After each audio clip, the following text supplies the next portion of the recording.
First, though, the time is 5:39, the first official day of summer. Oh man, it's hard to believe because it's been feeling like summer for like the past month. Right. And here's the thing, that now the days are going to begin to get shorter all the way to the winter solstice in December. So today's the longest day of the year, the most sunlight we will see this year. It's like 14 hours and some change. But amazing. Yeah, feeling like summer, has been feeling like summer over the past couple of days, but it has not been as hot as we could be for this time of year. There's a live look over downtown, 70 in Macon and in Warner Robins, 71 in Gordon, 70 is the current number in Milledgeville. We've got 68 down in McRae and 69 waking up in Taylor and Macon counties this morning. The dew points, they are up there as well, 60s and 70s. Anytime you have values like this with temperatures where they are, it is a very humid atmosphere across the area, and that's what we're seeing this morning in the form of low cloud cover and even some fog in a handful of spots. We're also seeing showers in some spots as well. Let's first start off here in Upson County down through Crawford and into Bibb County. Now check this out. Most of Bibb County actually covered up in rainfall and a fairly steady rain there up near Bass Road.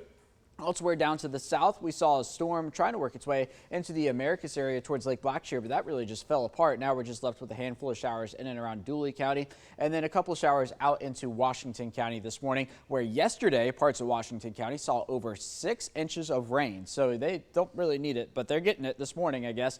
Unsettled across the southeast, no secret about it. What you see here over Georgia and the Carolinas, it's what's called a cutoff low, which means it's a low pressure system, and it doesn't really have any steering to it, which means it's just kind of hanging around. And because of that, we're going to be looking at the persistent showers and storms here over the next several days. And because of that, the National Weather Service has issued a flood watch now for most of our area through Friday evening. That is for any excess rainfall that we see across central Georgia, potentially causing some flooding by way of runoff. So let's check out Future View.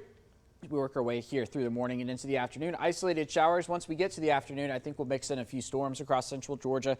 There's the 6 p.m. hour tonight on into the overnight hours, maybe a flare up of activity. I'm not too concerned about severe weather through the overnight hours, but maybe a rumble of thunder or two. There we go through Thursday morning. Overcast skies across central Georgia. Here come the shower and storm activity. Once again, here comes that shower and storm activity, that is. And then off we go into Friday and much of the same across central Georgia, though I do think Friday is going to be a little more afternoon driven as opposed to morning driven. Now, did get an update on Tropical Storm Brett just about an hour ago. 5 a.m. is when the new advisory came in. Winds now to 60 miles an hour. This continuing to move towards the west now at about 16 miles an hour. It is expected to get just a little bit stronger before it approaches the Lesser Antilles, but the change from yesterday morning is notice here in the Caribbean, it is now expected to stay at tropical storm status as opposed to reaching hurricane status and then actually weaken to tropical depression status. That's going to be just to the southeast of Jamaica early on Sunday morning. Now today also the first day of summer, as we were talking about the longest day of the year. Sunrise at 6:25, sunset at 8:47 today, about 14 hours and 22 minutes of daylight. So not warming up too quickly this morning.